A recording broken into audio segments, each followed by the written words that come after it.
وأقم الصلاة طرفي النهار وزلفا من الليل إن الحسنات يذهبن السيئات ذلك ذكرى للذاكرين واصبر فإن الله لا يضيع أجر المحسنين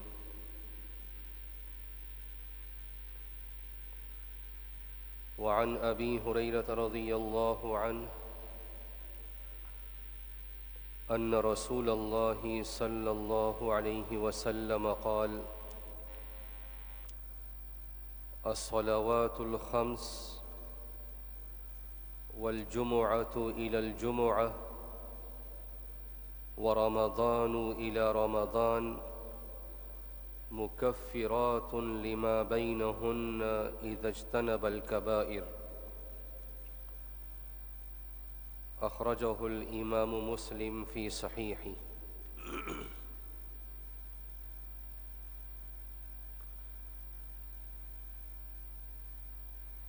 میرے مسلمان بھائیوں، بزرگوں،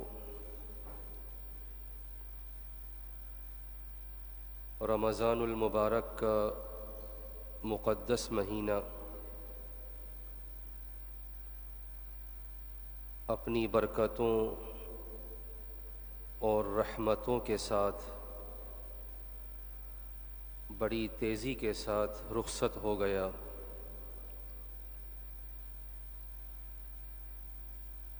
اس مہینے میں ہم سب نے رمضان کے مقدس مہینے کے فضائل، اس میں کی جانے والی عبادتوں کے فضائل، خود روزہ رکھنے کی فضیلت،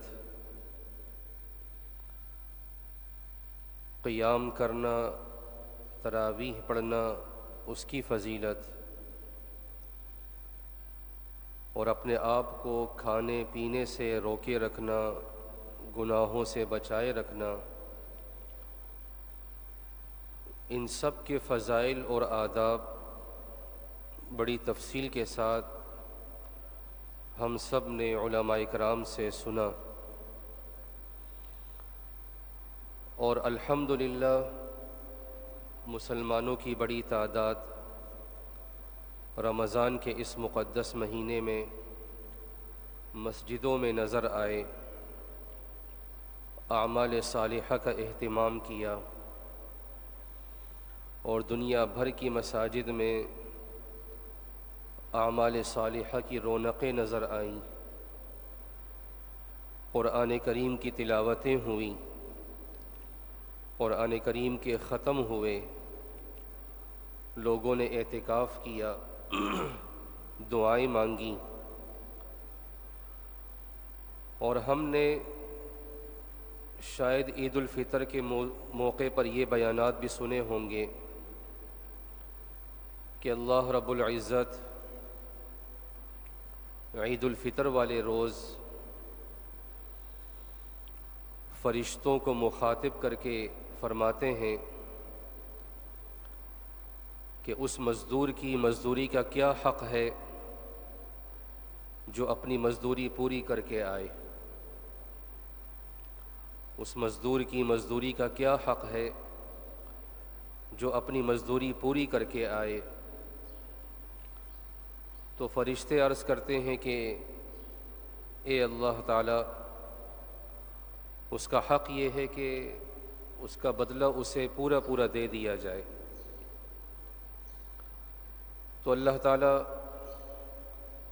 اپنی عزت کی قسم کھاتے ہیں، میری عزت کی قسم، میرے جلال کی قسم، میری بلندی شان کی قسم، فرشتوں تم گواہ رہنا، جو لوگ عیدگاہ کی طرف آ رہے ہیں اور اپنے گناہوں سے توبہ کرنے کے لیے آ رہے ہیں، تو تم گواہ رہنا، میں نے ان سب کی مغفرت کر دی ہے۔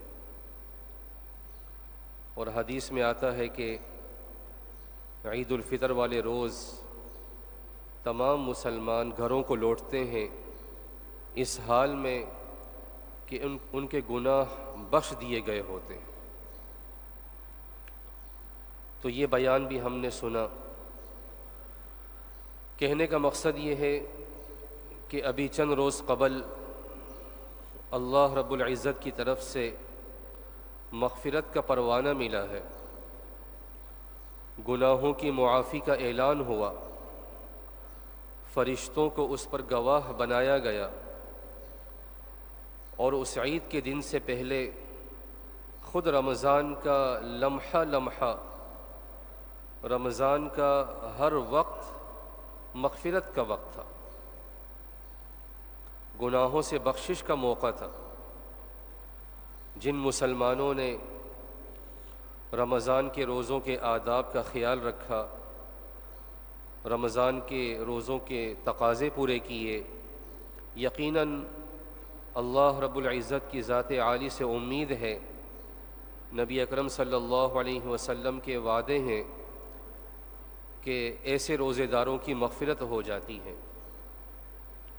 ہماری دعا ہے کہ اللہ تعالی ہمیں بھی ان لوگوں میں شامل فرمائے جن کی اللہ رب العزت نے مغفرت فرما دی ہے،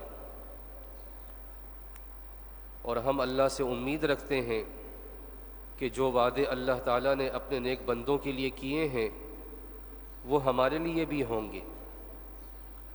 تو کہنے کا مقصد یہ ہے کہ ہمیں ابھی چند دن قبل مسلمانوں کو، روزے داروں کو مغفرت کا پروانہ مل چکا ہے، مغفرت کا اعلان ہو چکا ہے، گناہوں سے صاف کر دیے گئے ہیں۔ تو ایسے میں جو روزے کی اصل روح ہے، جو روزے کا اصل مقصد ہے، اس کا تعلق صرف رمضان کے 30 دنوں کے ساتھ نہیں، بلکہ وہ 30 دن تو ایک تربیتی کورس تھا، ایک تربیت تھی، اس کے اندر ایک مشق تھی۔ اس تربیت اور مشق کے مطابق اب ہم نے آئندہ ساری زندگی رمضان کے تقاضوں کے مطابق اپنی زندگی گزارنی ہے۔ رمضان اور روزے کا جو اصل مقصد تھا وہ یہ کہ ہم پرہیزگار بن جائیں، ہم تقوی والے بن جائیں۔ قرآن کریم میں سورہ بقرہ میں آتا ہے، یا ایھا الذین آمنوا کتب علیکم الصیام کما کتب علی الذین من قبلکم لعلکم تتقون، اے ایمان والو، تم پر روزے فرض کیے گئے جس طرح کہ تم سے پہلے لوگوں پر فرض ہوئے، تاکہ تم پرہیزگار بن جاؤ۔ اس پرہیزگاری کا تعلق صرف رمضان کے ساتھ خاص نہیں۔ پرہیزگاری کیا ہے؟ کہ ہر وقت اللہ کا ڈر ہو، اللہ کا خوف ہو، اس بات کا احساس ہو کہ میرا رب، میرا پروردگار، مجھے پیدا کرنے والا، مجھ پر احسانات کرنے والا، میرا خالق، میرا مالک، وہ مجھے دیکھ رہا ہے، وہ مجھے دیکھ رہا ہے۔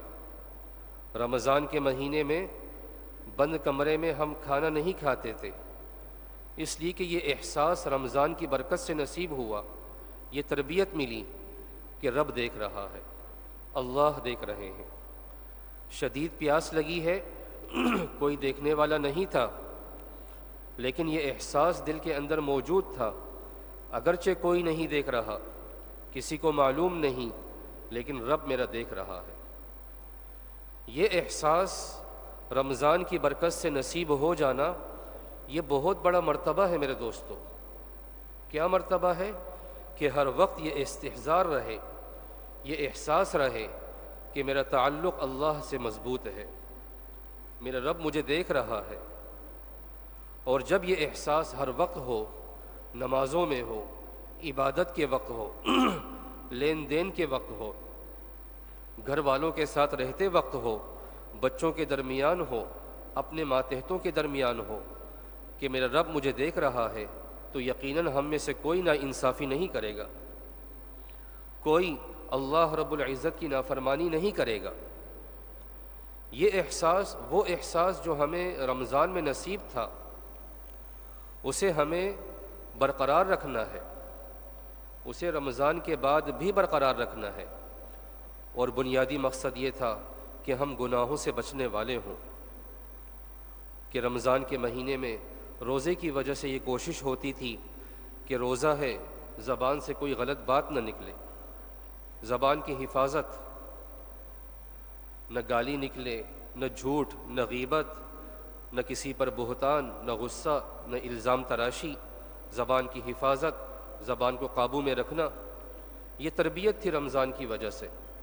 رمضان کے اعمال صالحہ میں سے ایک عمل تھا کہ کوئی لڑتا جھگڑتا تو ہم کہتے کہ بھائی میرا روزہ ہے، مجھ سے مت لڑو۔ ہم فضول باتوں سے اجتناب کرتے تھے۔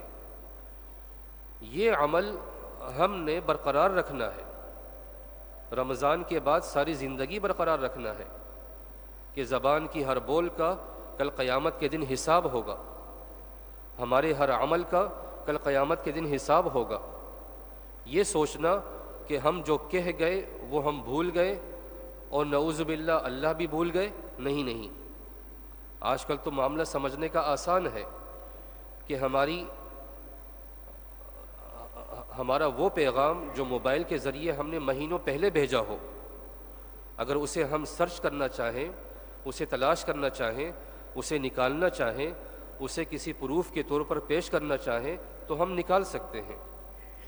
ہم اپنی پرانی آواز کو جو موبائل میں ریکارڈ تھی، کسی کو بھیجی تھی، وہ ہم نکال سکتے ہیں۔ جب ہم انسان یہ کر سکتے ہیں، جب ایک ٹیکنالوجی یہ کر سکتی ہے، تو وہ اللہ رب العزت جو سارے انسانوں کے مالک ہیں، جو ساری کائنات، ساری ترقیوں کے مالک ہیں، ساری مشینریوں کے مالک ہیں، وہ بھی کل قیامت کے دن ہمارے ایک ایک بول کو نکالیں گے، سامنے پیش کریں گے کہ تم نے یہ کہا تھا، اس کا حساب دو، زبان سے یہ غلط بات نکلی تھی، اس کا حساب دو۔ تو زبان کا قابو میں رکھنا، یہ تربیت ہمیں حاصل ہوئی رمضان کی برکت سے۔ اس عمل پر ہم نے ہمیشگی دکھانی ہے، استقامت کے ساتھ اس پر قائم رہنا ہے۔ رمضان کی برکت سے ہم نے اپنے کانوں کو محفوظ رکھا کہ کوئی گناہ کی بات، کوئی نافرمانی والی بات ہمارے کانوں کے راستے دل تک نہ پہنچ جائے، تاکہ ہمارا روزہ خراب نہ ہو۔ یہ عمل ہم نے برقرار رکھنا ہے کہ ہمارے کان وہ میوزک اور نافرمانیوں سے محفوظ رہیں۔ اللہ کی نافرمانی سننے سے، چاہے وہ میوزک کی شکل میں ہو، غیبت کی شکل میں ہو، کسی بھی شکل میں ہو، اپنے کانوں کو محفوظ رکھنا ہے۔ کہیں گناہ کی بات سنی، اپنا راستہ بدل دیا، اس مجلس سے اٹھ کے چلے گئے۔ اول تو کوشش ہو کہ منع کرے، منع نہ ہو، مغلوب ہوں، نہ کر سکتے ہوں تو وہاں سے اٹھ کے چلے گئے۔ اس عمل پر ہم نے قائم دائم رہنا ہے، یہ رمضان کی تربیت کا تقاضا ہے۔ اور آنکھوں سے ہم نے اپنی آنکھوں کو محفوظ رکھا، نظروں کی حفاظت کی کہ رمضان کا روزہ خراب نہ ہو۔ نظر کی حفاظت وہ تمام گناہوں کی بنیاد ہے کہ اسی کی وجہ سے دل کے اندر برے خیالات پیدا ہوتے ہیں۔ جب نظر کی حفاظت ہوگی تو بہت سے گناہ خود بخود رک جائیں گے۔ نظر کی حفاظت یہ رمضان کی تربیت کا تقاضا تھا۔ اس عمل پر ہم نے قائم و دائم رہنا ہے۔ یہ رمضان کے مبارک اعمال تھے۔ یہ گناہوں سے بچنا، کبیرہ گناہ سے بچنا، صغیرہ گناہ سے بچنا، یہ رمضان ہمیں سکھا رہا تھا۔ کھانے کا، حلال کھانے کی طبیعت ہو رہی ہے، بھوک لگی ہے، حلال پانی کے پینے کا تقاضا ہو رہا ہے، شدید پیاس لگی ہے، حلال ہے، لیکن اپنے آپ کو روکے رکھا، صبر سے کام لیا۔ رمضان صبر کا مہینہ، اس رکنے سے، گناہوں سے رکنا اور اللہ کی نافرمانی سے رکنا، یہ رمضان کے روزوں کا تقاضا ہے۔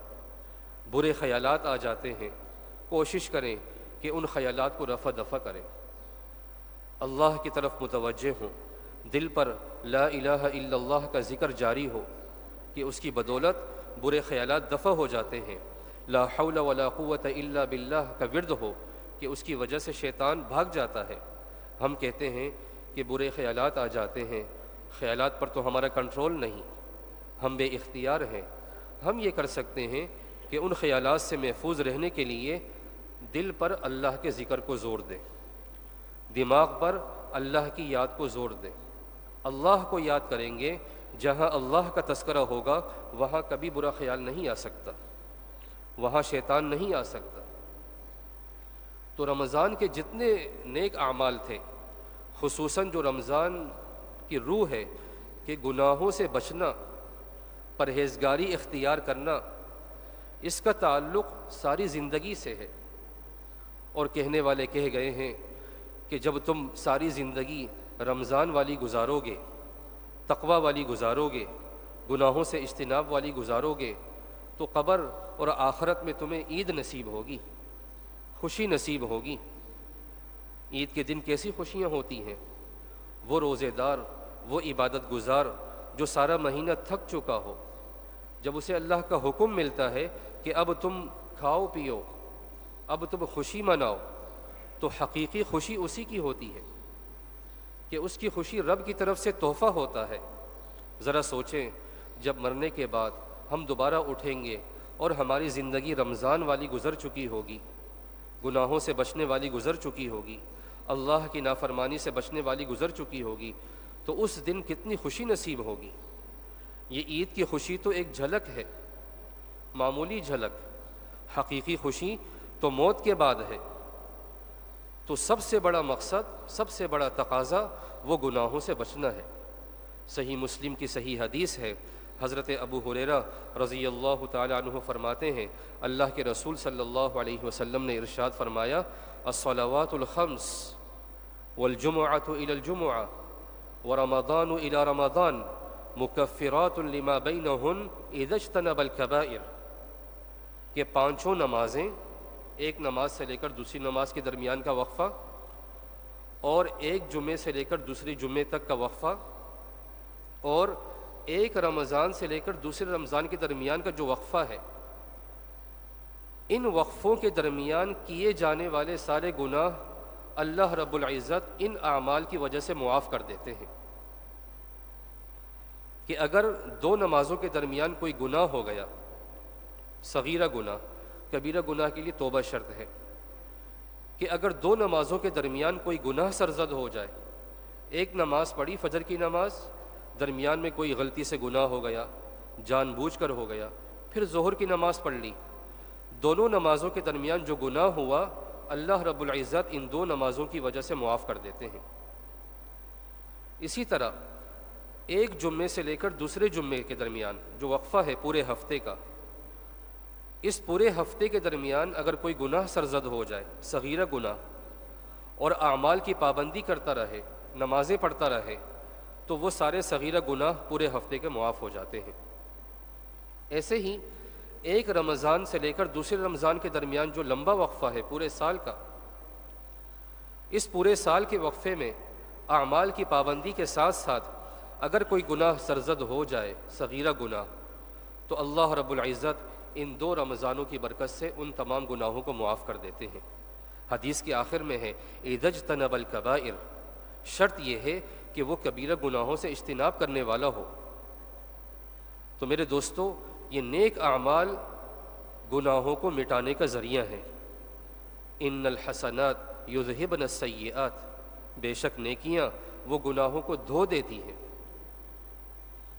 تو گناہوں سے اجتناب کے بعد دوسرا بڑا تقاضا رمضان کے مہینے کا، رمضان کے روزوں کا، وہ یہ کہ ہم اعمال صالحہ پر ہمیشگی دکھائیں، اعمال صالحہ پر مداومت کریں، اعمال صالحہ کی پابندی کریں، خصوصاً وہ اعمال صالحہ جن کی ہم نے 30 دن پورا مہینہ تربیت حاصل کی۔ سحری کی برکت سے تہجد کی نماز کا موقع مل جاتا تھا، وہ ایک عادت بن گئی تھی، اس عادت کو ہم برقرار رکھیں۔ اور رمضان کے مقدس مہینے کی برکت سے نمازیں باجماعت ادا ہو رہی تھیں، نماز کو باجماعت ادا کرنے کا اسی طرح اہتمام برقرار رہے، اور نوافل کا اہتمام تھا، خود روزے کا اہتمام۔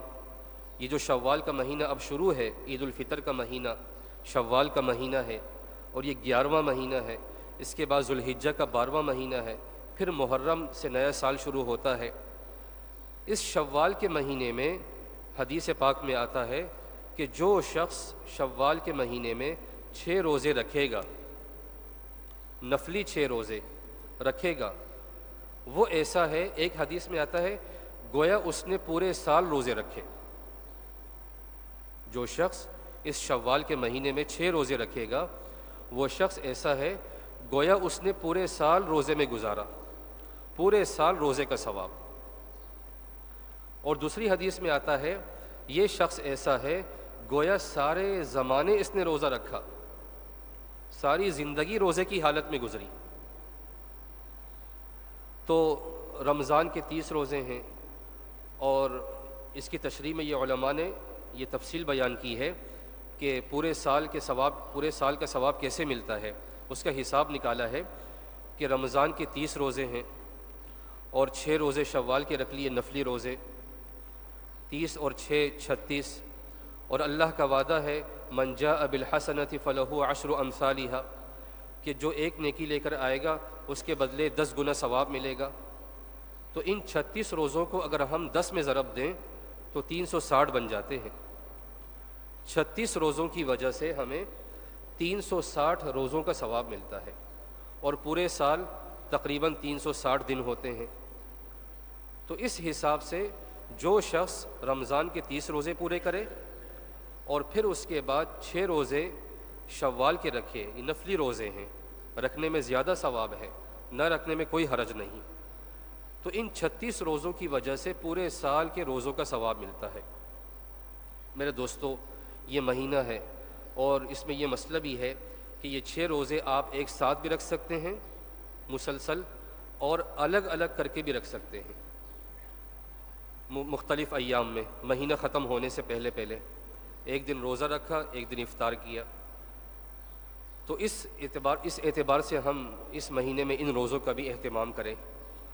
اور اسی طرح جو ایام 20 کے روزے ہیں، ایام 20 کہ چاند مکمل ہوتا ہے 14ویں رات کو، چاند کے مکمل ہونے سے ایک دن پہلے اور چاند والی رات اس کے اگلے دن 14ویں تاریخ اور 15ویں تاریخ، یعنی 13 14 15، 14ویں تاریخ سے ایک دن پہلے اور 14ویں تاریخ کے ایک دن بعد، 13 14 15، یہ 3 دن ایام 20 کہلاتے ہیں، یعنی سنہری ایام، سنہری راتیں، چاندنی راتیں۔ ان ایام میں بھی نبی اکرم صلی اللہ علیہ وسلم نفلی روزہ رکھا کرتے تھے۔ اسی طرح ہر پیر کے دن، ہر جمعرات کے دن نفلی روزہ رکھنا آپ صلی اللہ تعالی علیہ وسلم سے ثابت ہے۔ تو رمضان کے مہینے میں روزہ رکھنے کی ایک تربیت ہم نے حاصل کی، ایک مشق حاصل کی۔ محرم کا یوم عاشور کا روزہ آتا ہے، شعبان کے مہینے میں روزے آتے ہیں، ویسے ہی نفلی روزے آ جاتے ہیں۔ تو ان تمام نفلی روزوں کا بھی ہم اہتمام کریں، اور خصوصاً یہ جو 6 دن کے روزے ہیں شوال کے، ان کا تو ہم اہتمام کریں کہ اس کا ثواب بہت زیادہ، زندگی میں ایک مرتبہ کم از کم ہم کوشش کر لیں کہ ان روزوں کو ہم رکھ لیں، کہ سال بھر کے روزوں کا ثواب یا ساری زندگی بھر کے روزوں کا ثواب۔ رمضان کے مقدس مہینے میں ہمیں یہ عمل نصیب ہوا، یہ تربیت ملی کہ قرآن کریم کی تلاوت کا اہتمام ہر جگہ نظر آ رہا ہے، گھروں میں، مسجدوں میں، کارخانوں میں، دکانوں میں جو روزے دار ہیں قرآن کی تلاوت کر رہے ہیں، قرآن کریم کے ختم کر رہے ہیں۔ تو قرآن کی تلاوت کا یہ اہتمام بھی مسلسل جاری رہے۔ اگر ہم رمضان کے مہینے میں 1 پارہ، 2 پارے، 3 پارے تلاوت کر سکتے تھے، تو اب ہم ایک مقدار مخصوص کر لیں، 1 صفحہ، 2 صفحہ، 3 صفحہ، 1 سپارہ، جتنا ہو سکے ہم وہ مقدار مخصوص کر کے روزانہ کی بنیاد پر اپنی تلاوت کا معمول بنائیں، اور قرآن کریم سے اسی طرح تعلق ہمارا برقرار رہے جو تعلق ہمارا موجود تھا رمضان کے مہینے میں، تلاوت کے اعتبار سے اور قرآن کریم کو سمجھنے کے اعتبار سے۔ اصل مقصد یہ ہے کہ ہم قرآن میں غور و فکر کریں، تدبر کریں کہ اس قرآن کے اندر اللہ رب العزت کا پیغام کیا ہے، اس پیغام کو ہم سمجھنے کی کوشش کریں، اور اس پیغام کو اپنی زندگیوں پر نافذ کرنے کی کوشش کریں۔ میرے دوستو، یہ سارے کے سارے اعمال، روزہ ہو، اللہ کے راستے میں خرچ کرنے کا معاملہ ہو، قرآن کریم کی تلاوت ہو، نوافل کا اہتمام ہو، نماز با جماعت کا اہتمام ہو، یہ وہ نیک اعمال ہیں کہ ان کی بدولت سال بھر کے گناہ کہ ایک رمضان سے دوسرے رمضان کے درمیان جتنے گناہ ہوئے، ان اعمال کی برکت سے وہ سارے کے سارے معاف ہو جاتے ہیں۔ میری اور آپ کی یہ ضرورت ہے، میری اور آپ کی یہ ضرورت ہے، ایسی ضرورت جیسے کھانے پینے کی ضرورت، کہ ہم اپنے مرنے سے پہلے اپنے گناہوں کو کم کر دیں، جو ہو چکے ہیں انہیں مٹانے کی ہم کوشش کریں، ان کا حساب کتاب چکائیں۔ اگر ان گناہوں کا تعلق اللہ کے حقوق سے ہے تو انہیں ادا کرنے کی کوشش کریں۔ نمازیں رہ گئیں، کئی دنوں کی نمازیں ہیں، جب میں بالغ ہوا اس وقت سے لے کر آج تک ہم حساب لگائیں کہ میری کتنی نمازیں رہ گئی ہیں، ہم ان نمازوں کو یاد کریں، اس کا حساب لگائیں اور کوشش کریں کہ ان نمازوں کو ہم لوٹائیں، ان کا حساب ہوگا۔ اعمال میں سب سے پہلا حساب نماز کا ہوگا۔ نماز اچھی نکلی، نماز پوری نکلی تو باقی اعمال بھی ٹھیک نکلیں گے، اور اللہ نہ کرے نماز ٹھیک نہ نکلی تو باقی اعمال کا آپ کیا کریں گے؟ تو سوچیں ہم کہ مرنے سے پہلے ہم اپنے ان حقوق، اللہ کے ان حقوق کو ادا کریں۔ زکوٰۃ نہیں دی کئی سالوں سے، جب سے میں صاحب نصاب بنا کتنے سالوں کی زکوٰۃ باقی ہے، اسے ادا کرنے کی ہم کوشش کریں۔ صدقہ فطر ادا نہیں کیا، اسے ہم ادا کرنے کی کوشش کریں۔ اسی طرح جو حقوق العباد ہیں، والدین کے حقوق ہیں، بیوی بچوں کے حقوق ہیں، مہر لکھوا دیتے ہیں نکاح کے موقع پر اور اسے ادا نہیں کرتے، یہ حق ہے۔ بہنوں کو میراث میں حصہ دینا حق ہے، والدہ کو، بیوی کو، بیٹی کو میراث میں حصہ دینا یہ ان کا حق ہے۔ حقوق العباد، پڑوسیوں کے کیا حقوق ہیں معلوم کریں، کسی کا اللہ نہ کرے حق دبایا ہو، کسی کے پیسے دبا دیے ہوں، ان سارے حقوق کو ادا کرنے کے بعد ہم ہر گناہ کو سوچیں کہ وہ کون سا گناہ ہے جو مجھ سے سرزد ہوا اور آج تک مجھے توبہ کی توفیق نہیں ملی۔ تو ان نیک اعمال کی پابندی، مداومت کے ساتھ ساتھ ہم اپنے گناہوں کو کم کریں اور بلکہ ختم کریں، اور پچھلے گناہوں کو ہم یاد کر کے اسے چکانے کی کوشش کریں۔ تو بھائی، یہ رمضان کے مہینے کا اور رمضان کے روزوں کا بنیادی تقاضا ہے کہ وہ اعمال جو ہم نے رمضان میں اختیار کیے تھے، ان کا تعلق صرف رمضان سے نہیں تھا، ان کا تعلق زندگی بھر سے ہے۔ اور جب زندگی ہماری پاک صاف گزرے گی، گناہوں سے پاک گزرے گی، تو انشاءاللہ موت بھی پاک لوگوں والی آئے گی، انبیاء شہداء والی آئے گی، نیک لوگوں والی آئے گی، ان لوگوں کی موت آئے گی جن پر اللہ نے انعام فرمایا۔ اولئک الذین انعم اللہ علیہم من النبیین والصدیقین والشہداء والصالحین وحسن اولئک رفیقا۔ اللہ رب العزت سے دعا ہے کہ اللہ تعالی ہمیں رمضان والی زندگی، رمضان والے اعمال ساری زندگی نصیب فرمائے، اور اعمال صالحہ پر مداومت، ہمیشگی اختیار کرنے کی توفیق نصیب فرمائے، اور گناہوں سے اجتناب، اعمال صالحہ کی توفیق، حقوق العباد، حقوق اللہ کی ادائیگی کی توفیق نصیب فرمائے۔ وآخر دعوانا ان الحمد للہ رب العالمین۔